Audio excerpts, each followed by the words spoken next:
poprosiť, aby ste sa po obednejšej prestávke usadili na svoje miesta, aby sme mohli spoločne pokračovať.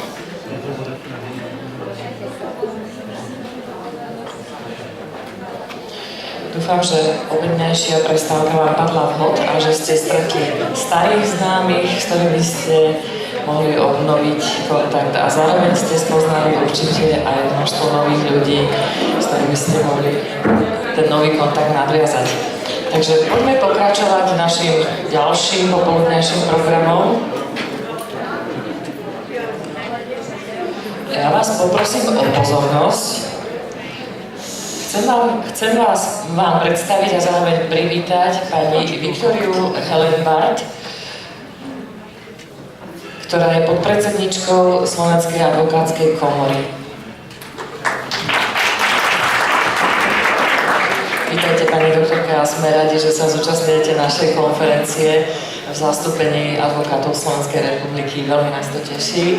A ten záujem advokátov my naozaj chceme aj ďalej podporovať vzájomnými širšími kontaktmi, ktoré pôjdu viacej do hĺbky. Pokračujeme v našom odbornom programe. A chcela by som pozvať pána Joepa Zandera z Holandska, ktorý je členom spoločnosti PASG, to je Parental Alienation Syndrom Group, ktorý nám svoj príspevok predniesie na tému rodičovské odcudzenie ako sociálno-politická choroba. Porovnanie odcudzenia manipuláciou na mikro, mezo a makro úrovni. Pán Zander, tešíme sa, nech sa páči. Okay, thank you to be my audience today. Thank you to your committee for inviting me, for giving me the opportunity to do the speech here in Bratislava. I brought some books for you, for the committee, so to remember me. I've written out my speech. It's the first time, for me it's the first time that I give a speech not in my native language. So I've written it all out, but I try to get loose a bit from the paper, so I might be some mistakes or sometimes stumble, but ask your compassion for that. I introduce myself, I start to introduce myself. My first title of my speech is Towards a Multi-Level Understanding of the Manipulations Involved in Child-Parent Estrangement. I'd like to introduce myself a bit. I'm a pedagogue. That means I work with children and have academic education for that. But besides that, I'm an artist. You can see it in my introductory picture. I wrote several books on the subject of PAS and on missing fatherhood. You see one of the books there. This is one of the paintings I made. This painting is also used in the Dutch Senate when there was a change in law concerning keeping the joint custody. It was in 1998. So they hold it up in the Senate.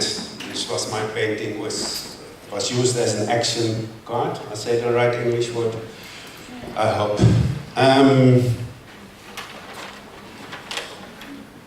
The Parental Alienation Syndrome was I'll tell you something about Holland as well, about the Netherlands. Parental Alienation Syndrome was introduced in the Netherlands in 1999 with my first book and a speech of Gardner in Breda, or city of Breda in Holland. So it's already a long time there, and it has some existence in law, in jurisprudence. and it has some existence in school articles, some written by me, but also written by other people.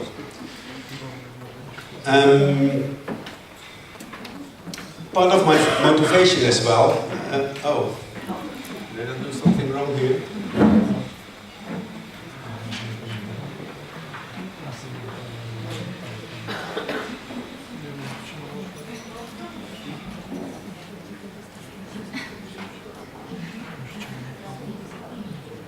Well, I go on reading a bit, but I hope it will work soon, because I really need it. Part of my motivation came of my own position as a rejected parent. That was already 30 years ago, and as being a pedagogue, I tried to make it a kind of new perspective of working.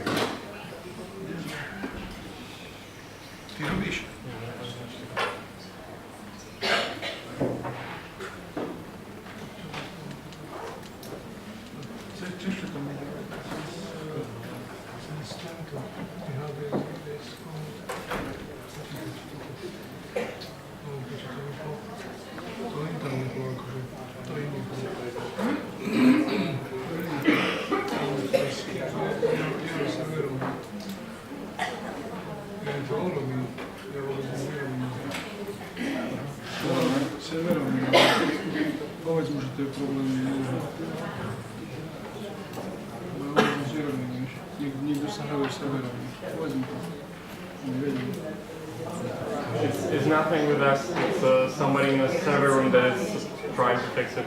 Okay. We have no idea about it. Yeah.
Ospravedlňujeme sa za poruchu, pravdepodobne na serveri, ale už sa hádam rieši.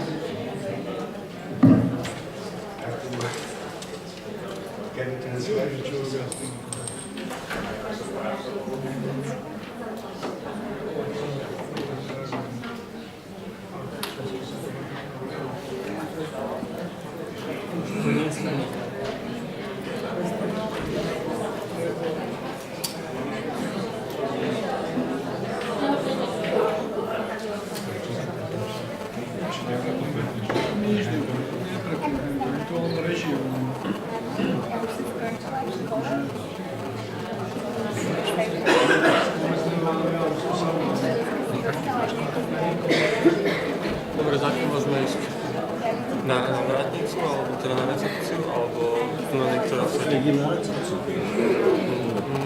Why not reset everything and just try again? It takes up some time, yeah.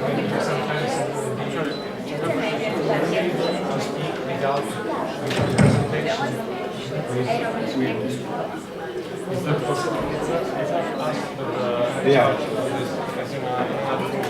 Yeah, pictures are quite important in my speech, so that's really important. Yeah, when it's, I will wait 10 minutes or so, yeah. Otherwise I read it out, but it's not really nice. Yeah, okay.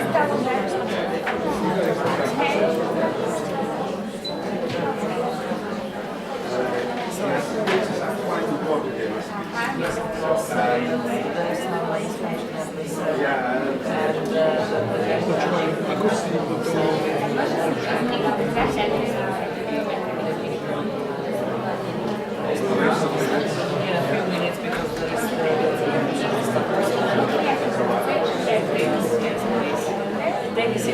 Ja, ti premo kabela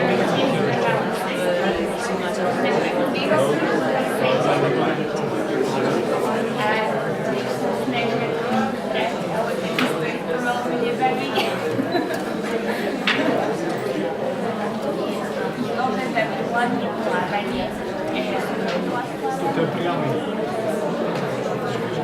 A nie byłem ty vedľajšie, vieš? Vedľajšie na to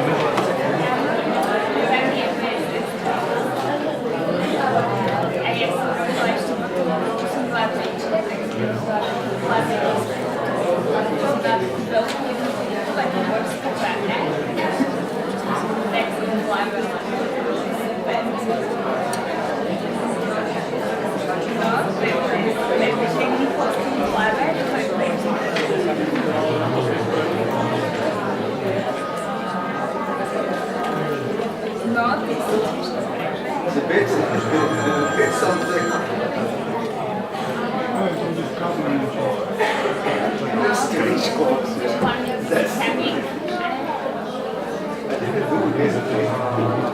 Všetky tri sú.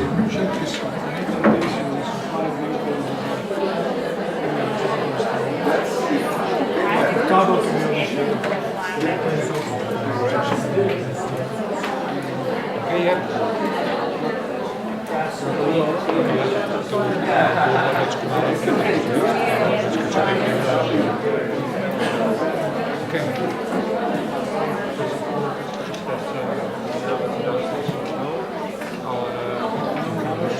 Yeah, so?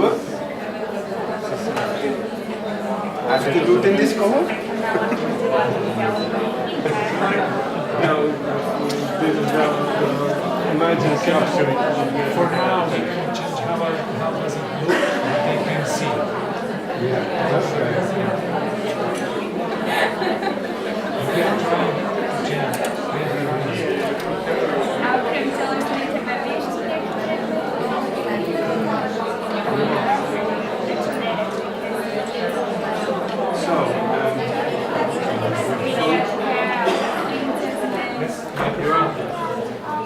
Yeah. So, well, what you look at is not originally my kind of color. Someone said it might be my Ross period, Picasso period. But we go on with this. It's a pity. You see a lot of pictures are made, paintings in these presentations, and they all look another color. Perhaps it will change somewhere between. I hope so.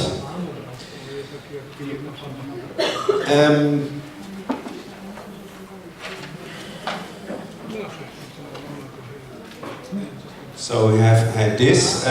What I was telling you, the last thing I was telling you was I'm a father too, of a daughter and of a son. So the next one, I prepared something about parental alienation and basics, but as you have heard enough about that from earlier speakers. What you see here is a drawing, and what I will indicate with this drawing is that often you see pictures like this, and it looks like both parents have a quarrel and they're both guilty about that. But if you look better, you see it's one parent that struggles with the child in her hands against the other parent, and that's about what rests from the other parent, mostly the father. He is down just one finger high. He still exists a little bit, and the child, well, you see what it looks like.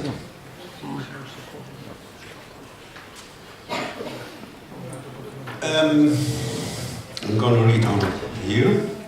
In the speech, I will give an insight in the connections between different levels of manipulation practices that contribute to the pathogeny of PAS. How cognitive dissonance influences the recognition of manipulation practices, and so curation often overrules prevention.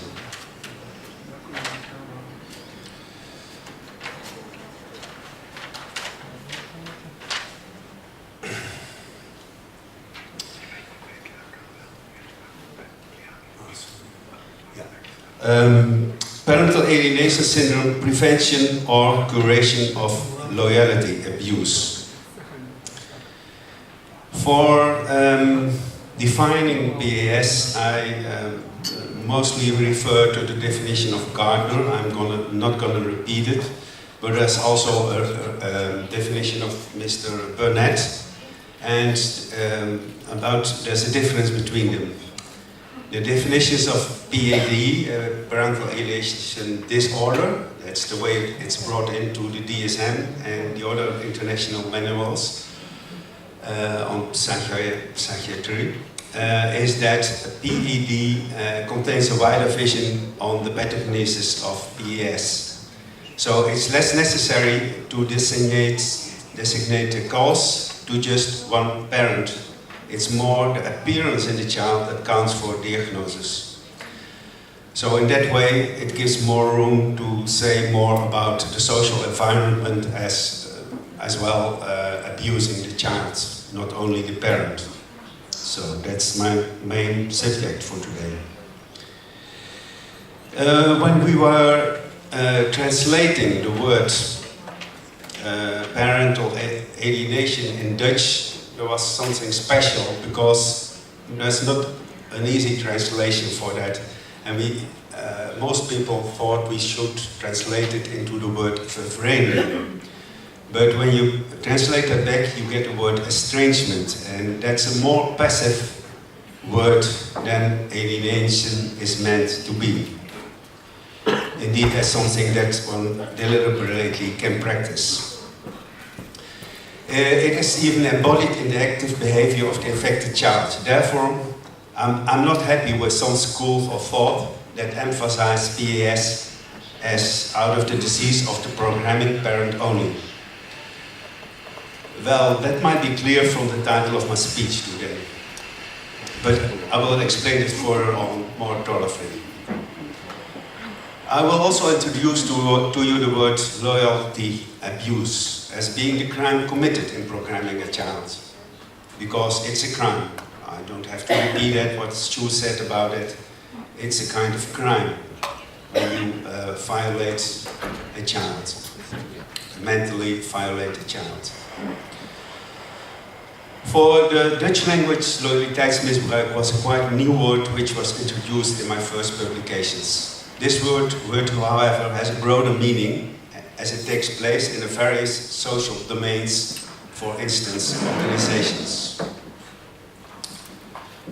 One of the tragedies with the discourse around PAS is that it distracts from taking the problem's responsibility of the surrounding people, and especially the professionals.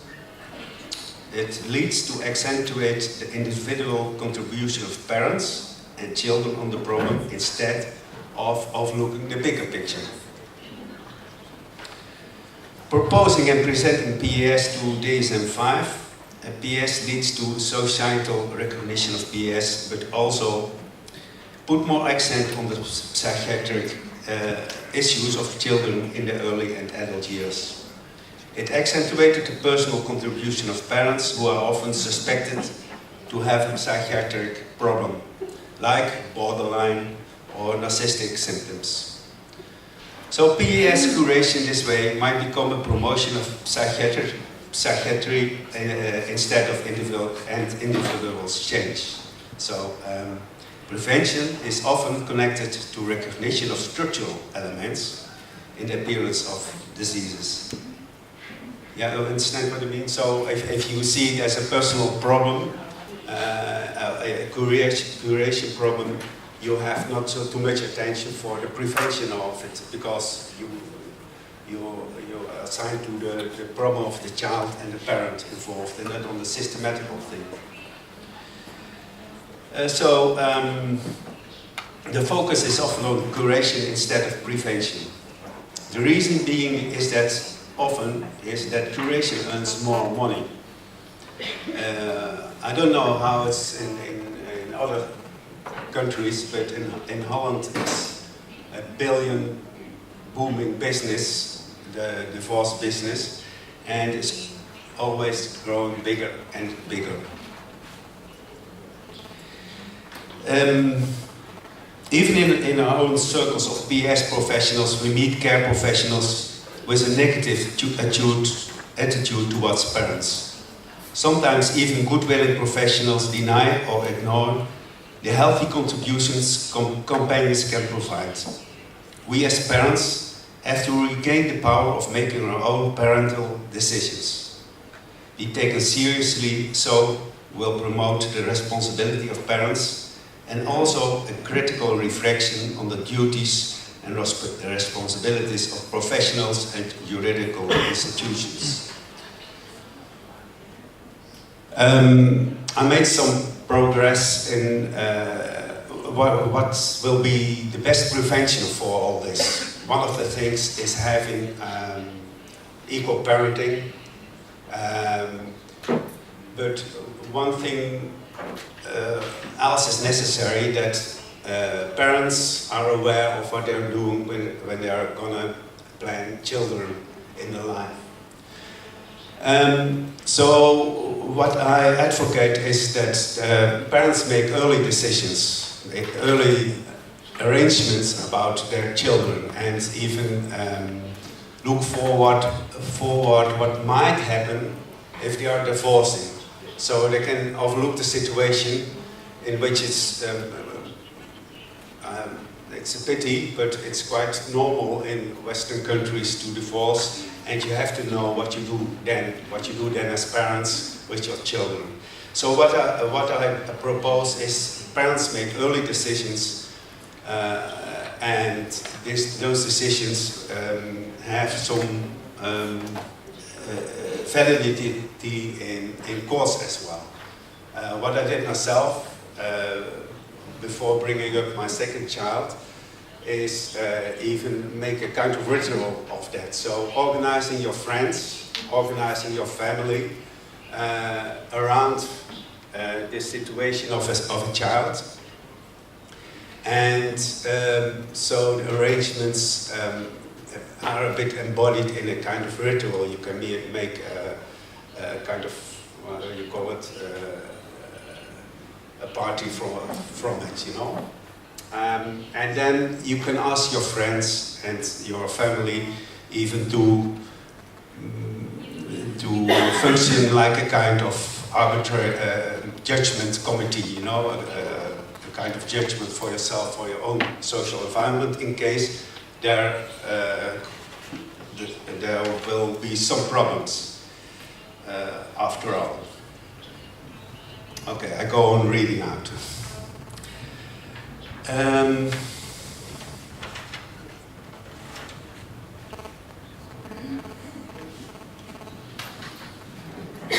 Past theorists like Godard and Bonald Baker developed models in which they describe which manipulations were found in a sample. That was Donald and Baker, and in a single case, Godard, it's a French scholar. I want to show how Godard depicts the manipulation mechanisms. That's in here in the scheme. Oh, and we have a white screen now. That's great.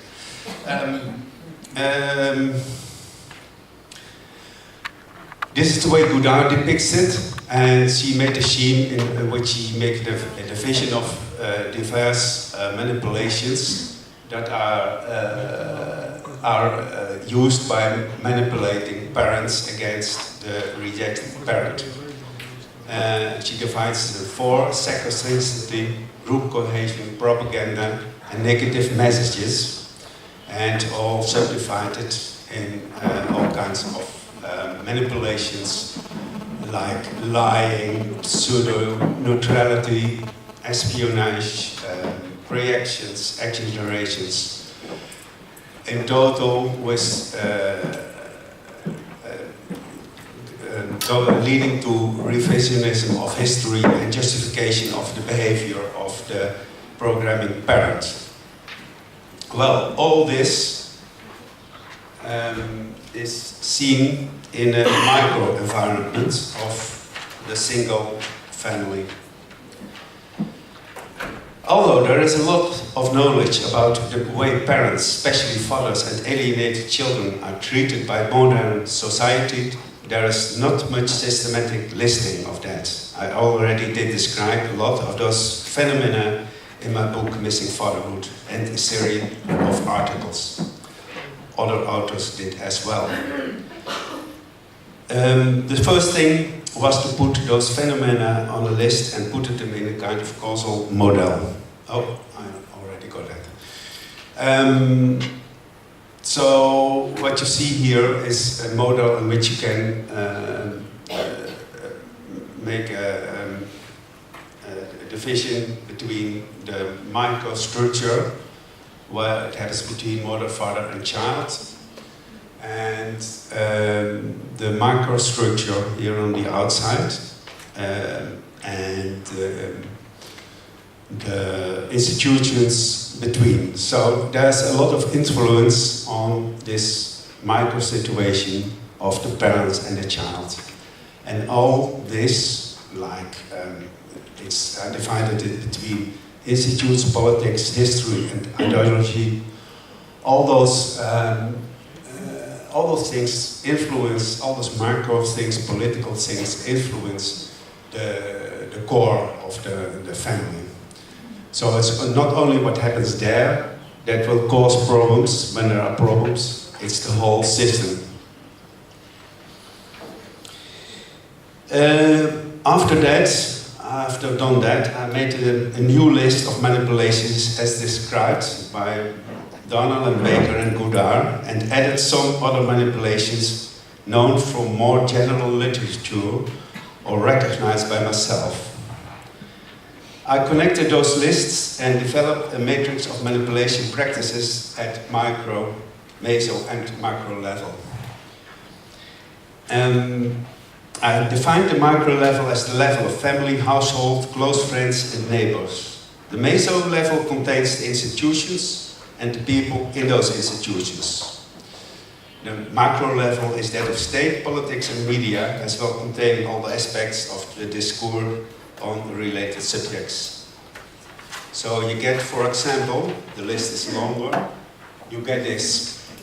So we have, what we just saw was the strategies Goddard described, the manipulation strategies which are used in parental alienation. I compared them with the way Baker and Donald did describe them, and I got some examples, but not only examples on the micro level, but as well on the meso and macro level. So I'll read out further about that. For example, derogatory, denigrating behavior towards civilians, looking at parents as second-choice educators that need to be trained themselves, is the standard way of looking in school, court and politics. It even gets worse when it comes to fathers. This kind of treatment is totally comparable with the manipulation of bad-mouthing or spreading negative messages, as Goddard describes. So that's a thing what not only happens on micro level, but as well on the other levels. Another mechanism is the fait accompli tactic, which is the opposite of the Solomon's verdict based on the biblical story of King Solomon. It's still remaining one of the major instruments of power. Be the first to grasp the children and move away from the other parent.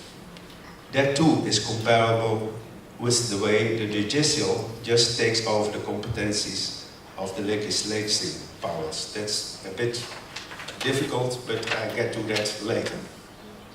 Isolation is as well one of the manipulations. Everyone who dealt with this as an individual knows that one is isolated from companions by the secrecy of separated processes. Everyone gets his or her own secret procedure. Isolation is a manipulation practice that is experienced on children in alienation situations. I must say I was surprised that in Slovakia all family processes are public. So that's a bit of difference. In Holland and a lot of other European countries, it's all secret. Even the pronouncements are secret. So we can find macro and meso parallels for every manipulation in the mentioned models of Goddard and Baker and Donald. It's not just that those institutions strengthen and condition the manipulative behavior of parents, but institutions and their workers are often simply the bad example. All mechanisms, manipulations that occur in the programming of PAS manifest in a clear and grand way on meso and macro level in the interaction of judges, youth workers, politicians, media, schools with parents. They are not only appearing independently in the level, but also shape manipulations in other levels. So it can be stated that PAS manipulations are ingrained in the smallest unit of analysis, the parent-child, as well as at an institutional level. In other words, PAS manipulations are the recurrent social practices pertaining to a social system and following a structuration logic. Next to each other, they also interfere. So that's what you see here in this scheme. So it's not only that in micro level, parental alienation is programmed. It's also done from meso level and macro level, but as well, between those levels, there is an interaction which finally causes the programming of the child. The child, I will read out.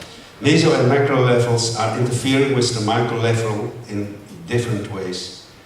The first way of interfering is the way a good example is given. This sometimes directly influences the child, but more often the family or broken family system. Well, in fact, it's often a kind of hierarchy that occurs. The judiciary gives a bad example, in fact saying, for example, that to a school dividing parenthood in a status-holding parent, too nicely called the caring parent, because I call a programming parent the caring parent, and the loser often called the non-caring parent, who has to pay for them instead of applying equal parenting as required by the law. That's what they should do, the judges. What happens is that the school, so I move from macro to meso, is refusing information despite of a Dutch law and a law in a lot of other countries that already since 1995 gives both parents the same rights in the context with the school. So this exemplary behavior is just what the programming parent needs to keep on or start denigrating and alienating the other parent. This is what other parents at the school experience. This is even creating a school parent group behavior that really excludes the alienated parent out of society. What I noted as well is that schools no longer refer to their rules, but to the general fixed idea of the best interest of the child, like judges do and the whole of the society does, but only often to mask their own interests. So the interest of the child is not the interest of the child, it's just a word using the interest of others. The second way those levels interfere is by ruling. As said,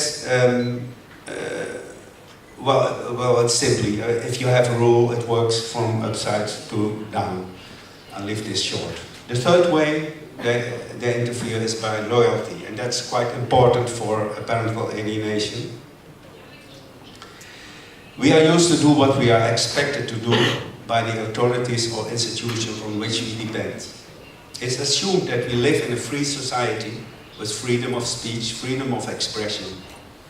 It's intriguing that it sometimes looks a bit like that, but an important thing which keeps me from acting as a free civilian is when I have to make a decision to choose between the arguments and visions I have on the one side and the loyalty to my environment on the other side.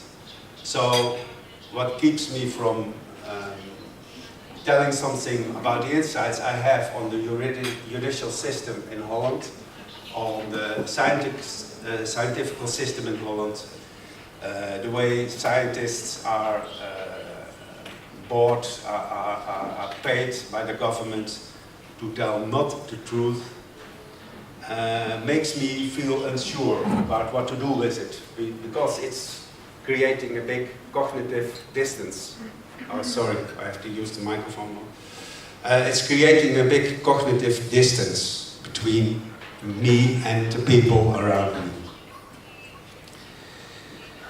My ties with this society demands often that I limit my expressions because they are understood, because they aren't so not understood that I risk social isolation. My expressions are not being understood because they comply with the mainstream logic or mental schemes. For instance, my closest friends look at the official state television news that is indirectly controlled by the state. Well, I'm not living in a communist country, but it is like that. News that is indirectly controlled by the state and funded in the Netherlands by taxpayers, but also links to the institutionalized loyalty connections connected to the state. This means that it's through repetition and confirmation that logics are maintained, and thus also why the existence of PAS is so ignored in itself. So I get back to that, the core thing, that's PAS. PAS is so ignored because people don't want to see the problem. The problem is so huge, it's so big, that they are not able to understand that it can exist in a free society.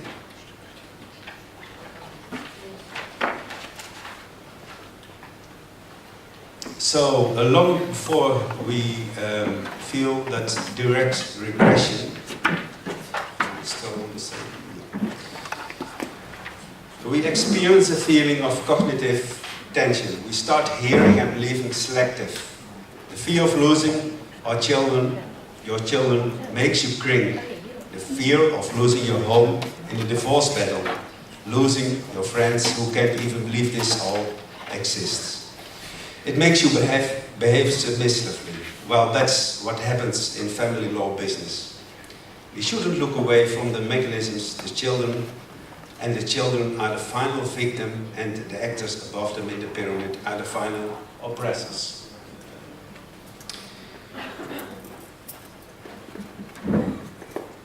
Addressing PAS is also addressing cognitive distance. Also,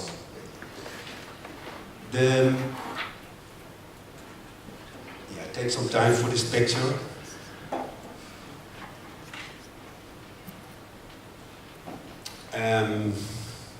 Someone seeing what it might imagine? Yes? Someone said? Cognitive distance. Distance? Cognitive distance. Yeah, that's what you see. Okay. Well, in this case, it imagines the Don Quixote and Sancho Panza fighting the windmills. And that's a bit what you feel when you have to deal with cognitive distance. The mechanisms I describe fit into the theories on cognitive dissonance. A special branch in that theory is from the Dutch scientist Bart Notenboom. He introduces the term cognitive distance into Vestinger's basic theory. I interpreted Notenboom's theory on my turn in the way that if there's an optimal distance in which people feel possibilities to communicate and get new ideas, and there is an optimum, as Notenboom states. Well, this is the figure Notenboom made from it, and I filled in a bit. So, when you have different cognitive situations, when you have someone who has totally other ideas or total other perceptions of the situation, that sometimes gives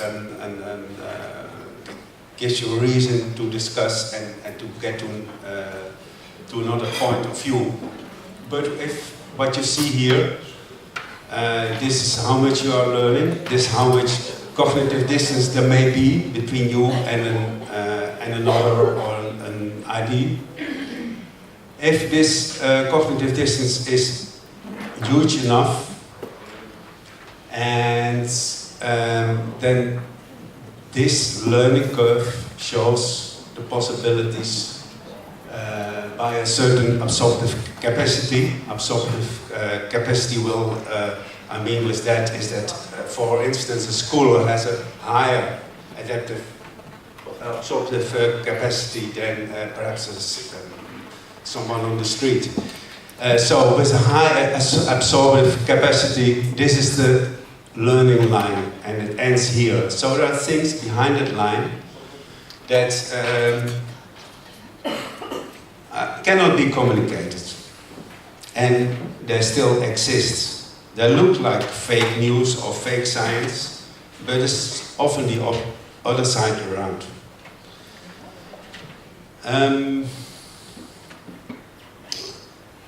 Let me give you a practical example of a kind of experiment.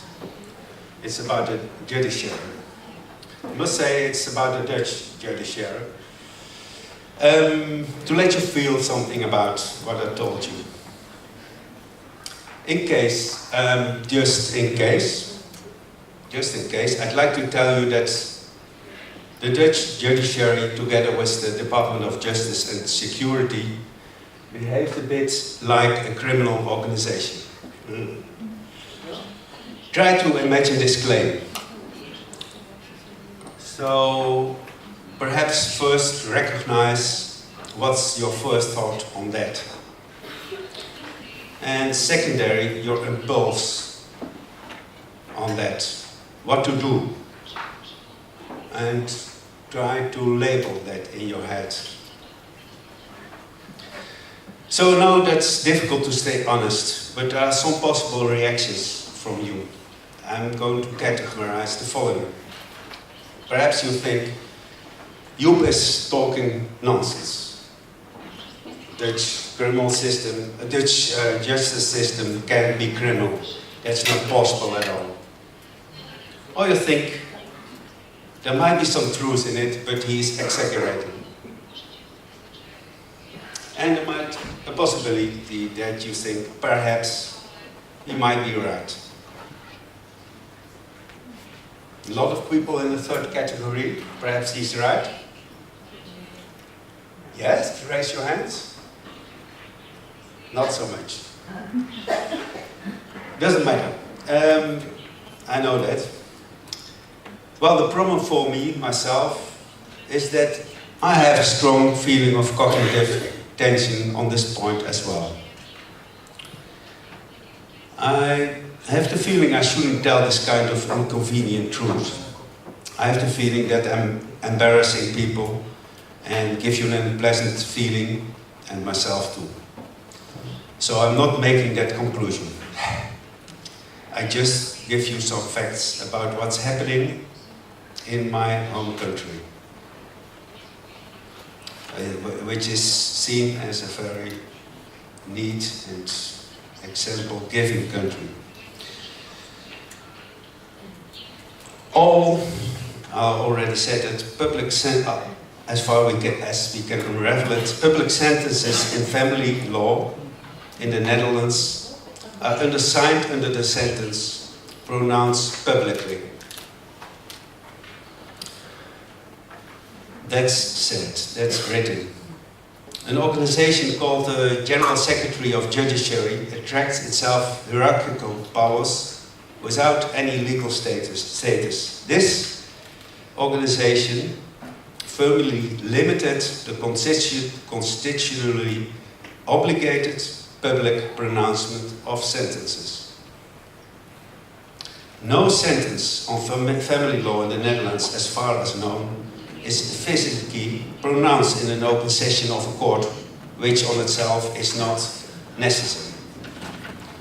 About 2% of the sentences are being published.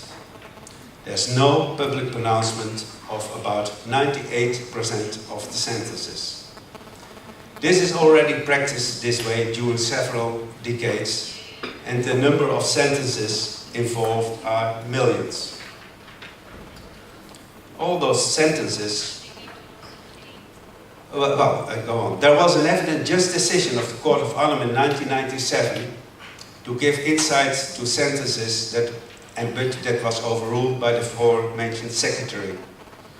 Apart from the question what title anyone could have to interfere in the autonomy of the judges and the responsibility of courts to facilitate those judges, even the status of this organ on that moment was quite obscure and sinister.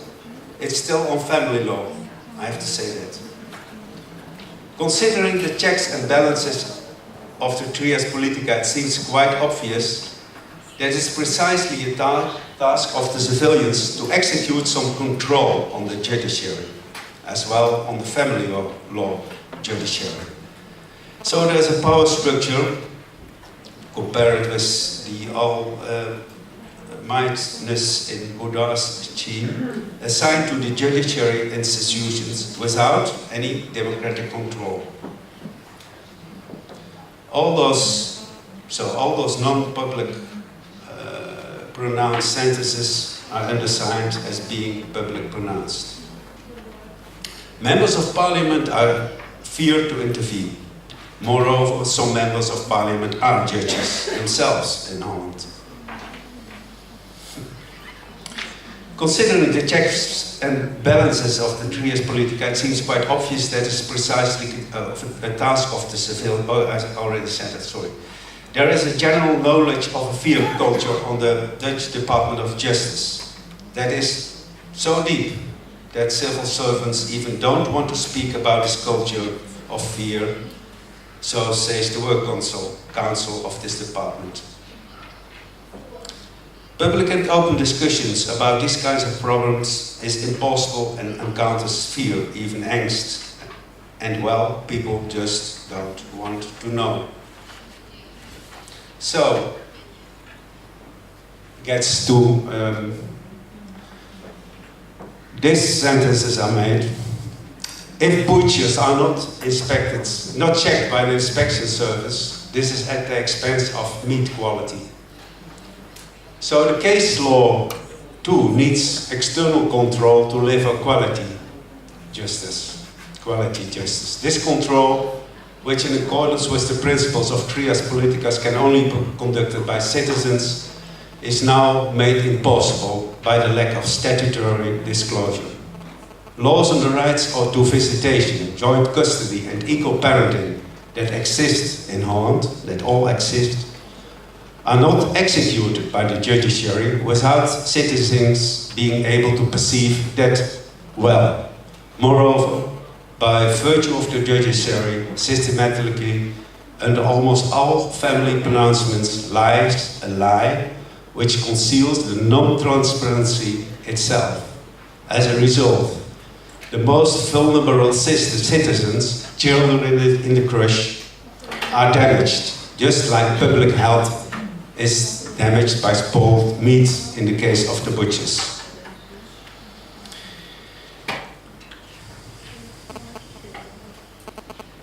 The experience of a past PAS child in the period of his, her, or her programming as well afterward can also be understood as a problem of cognitive distance.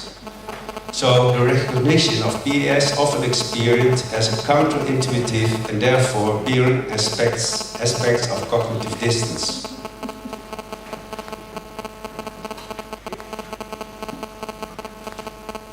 So the cognitive distance for a child is that a child can imagine he has a good other parent, a good father, who cares and loves him.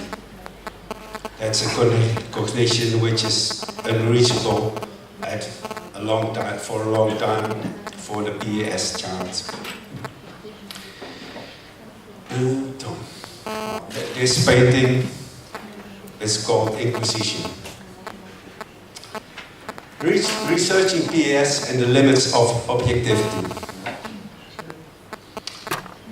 I took some time of my spare minutes to explain this part because I really think that this sacrosanctity and fear culture spreads top down. It's difficult to unravel those mechanisms from interviews and case studies, although I tried so. I did a lot of interviews for my PhD research with adult children who freed themselves of the frames of alienation and restored their relation with the once rejected parent. They often can describe their experiences in terms that match those of Godard and Baker-Danal, but seldom on meso or macro level. I also made a lot of interviews for my book Missing Fatherhood with fathers who were often able to address meso mechanisms, but quite seldom manifestations that we can connect with those mechanisms. But I must say, I feel a bit pity not being able to do this without clear case material that addresses effects of two causes. One important mechanism of manipulation is hiding and lying. Godard sees it also as a kind of false reconstruction of history. Lying is in the Netherlands standard in family law. There's no fact-finding in practice. The mantra is that truth-finding is not of any interest. This mantra was officially announced as a standard in September 1995 by the Department of Justice, and in 2014 was replaced by a law in which truth-finding is an obligation. But hiding history and truth is still common practice, and thus a driver of manipulation practices.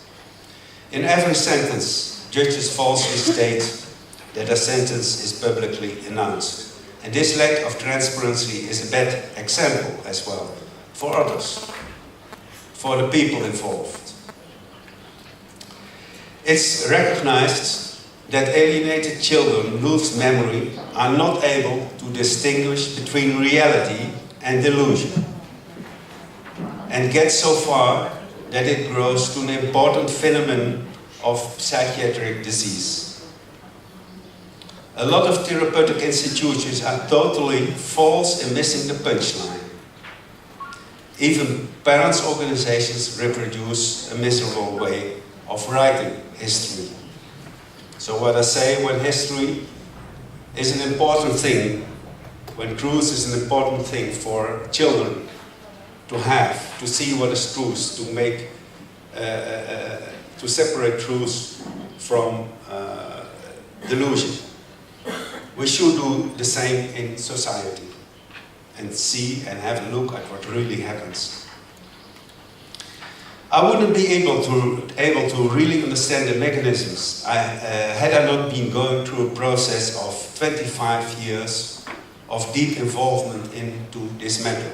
So I am a part of this history, which one will urge us to forget. I'm a survivor, in the words of Joep. For instance, I've got this one. There it is. For instance, I found that there were things like forms of courts that pre-sentenced. Look at this. Pre-sentenced is a court form, yeah? It's saying, in Dutch, decision in 14 days. Custody, the mother. You see, secondary custody, that's nothing. That's absolutely nothing, the father. You see, this is pre-printed. You see, this was added to it in this case. It was a case in which I was kind of lawyer. I represented the father, and that's why I got this form at all. If there had been a lawyer having this form from a court, he would not have told it to other people, because it was really dangerous to bring that out. But it really exists in Holland. And not only in Holland, it exists in Belgium as well. I found the same kind of things there. So I'm going to the conclusion. loyalty abuse in parental alienation can be considered. I'll give the conclusion here. So this was about discrimination of fathers, of course, that's often the fact. Concluding, loyalty abuse and parental alienation can be considered as a manifestation and the result of a broader existence of loyalty of civilians facing the powers that be. Loyalty abuse is one of the major mechanisms of power. Parental alienation is the excessive form of abuse of power, finally organized in the behavior of a so-called rule of law. This abuse is manifested and persisted through manipulation practices at various levels, as I showed you. The child is urged to know about the reality of alienation on every level, and we are also urged to know if we are not aware enough about this situation. Thank you.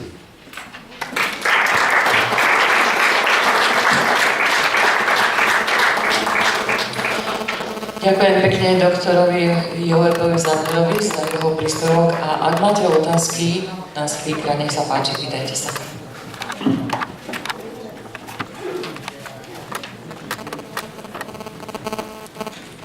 Oh yeah, that's questions.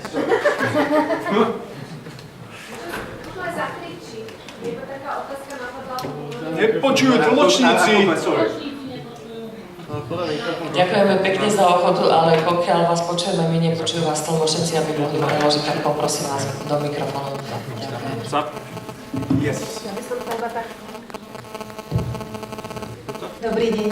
I'm glad to Prepačte, že tu take some tak questions. pobehujem len celý fotky, tak sa ospravedlňujem. Chcel som sa spýtať, keď ste vravili, že o tých krajinách dvoch, ktorých to sledujete, tak mi napadlo, že existuje na svete krajina, alebo viete o takej, kde toto nie je, alebo kde je to v najmenšej miere táto nespravodlivosť, táto diskriminácia tých otcov, kde by sme možno mohli sa ich spýtať, prečo ako to robia? Viete niektorí o takej krajine, kde to je inak? Island, tam som bola, no tam je malo ľudí. No. I'm afraid to say, well, there are different kinds of different. Sorry? Islamic countries. Yeah, okay. I'll get into that. I had it in mind. I give an answer myself, yeah? So discrimination of fathers is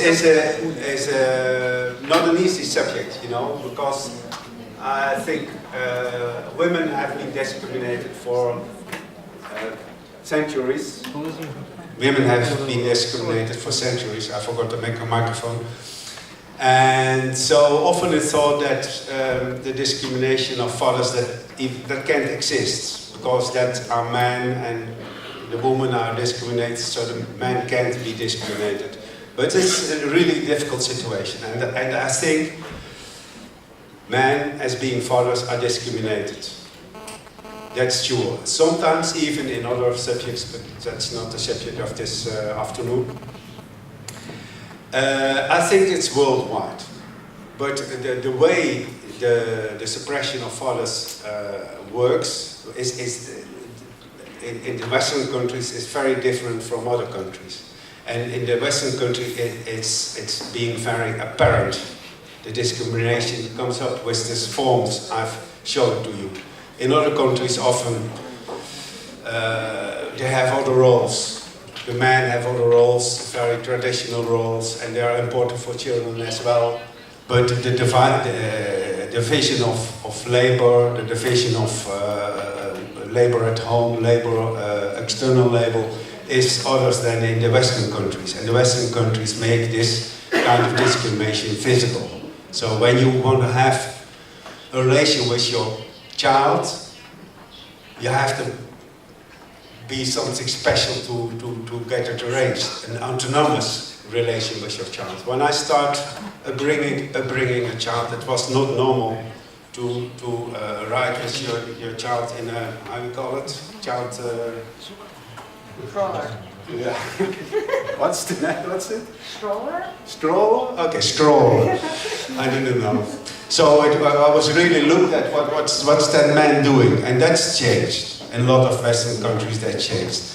But I myself think, well, okay, men have something that is still going on, caring and bringing up children, even when they're discriminated this hard way that they are discriminated in the Western countries. You understand what I mean? Is that about the answer? So I think it's worldwide, father's discrimination, but the appearance is different. Yes? Oh yeah. Is it okay? Is it an answer? Okay. Next question, perhaps? Oh yeah, the Nordic countries. You said something about the Nordic countries. Yeah, okay. That's the thing about parental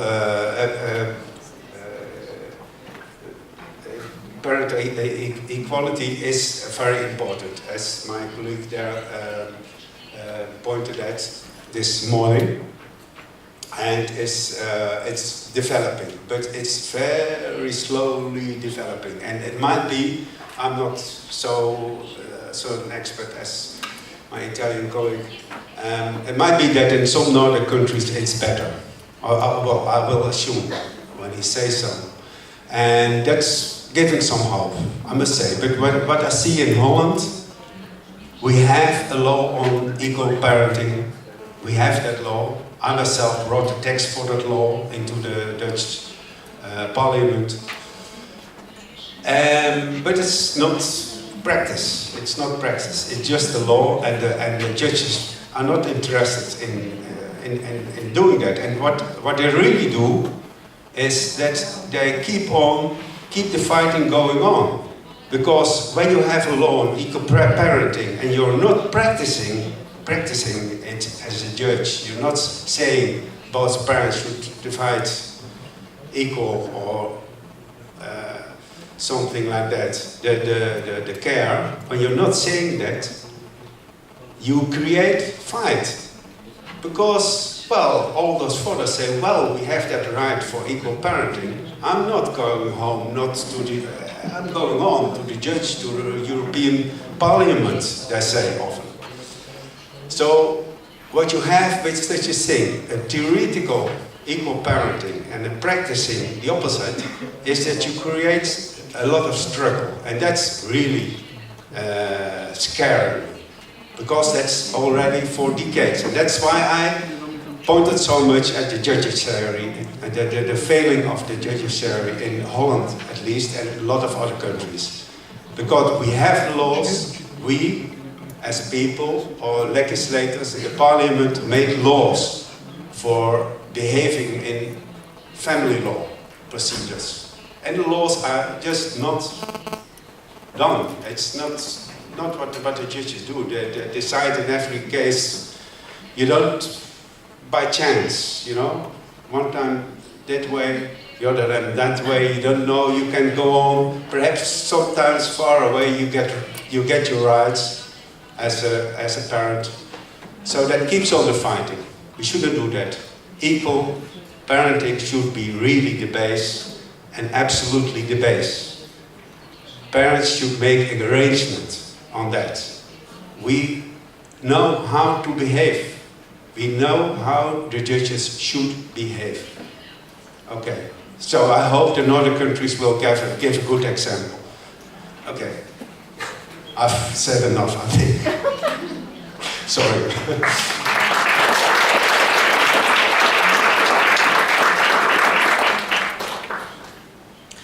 Ďakujem veľmi pekne. Pán Joep Zander, člen Parental Alienation Study Group, priniesol takisto zaujímavé pohľady a možno až provokujúce niektoré také vyzývavé názory alebo jednoznačne formulované stanoviská, ktoré určite pomôžu rozhýbať aj diskuziu medzi vami, odborníkmi, a rozhodne prispejú k tomu, aby tie rôzne názory na, povedzme, striedavú starostlivosť a súvisiace témy boli nerovnaké, ale naozaj viedli ku otvorenej diskuzii. Pokračujeme ďalej a trošičku možno v inej forme, zmenenej forme. Chcela by som pozvať pána Ľuboša Pateru zo spoločnosti Striedavá starostlivosť o deti, Slovensko-Česká spoločnosť. Pán Ľuboš Patera nám bude komentovať dokumentárny film Svedectvá obetí emočného zneužívania detí. Dúfajme, že tento raz nás technika nesklame a nebudeme vyrušovaní nejakou poruchou, tak nech sa páči, môžeme.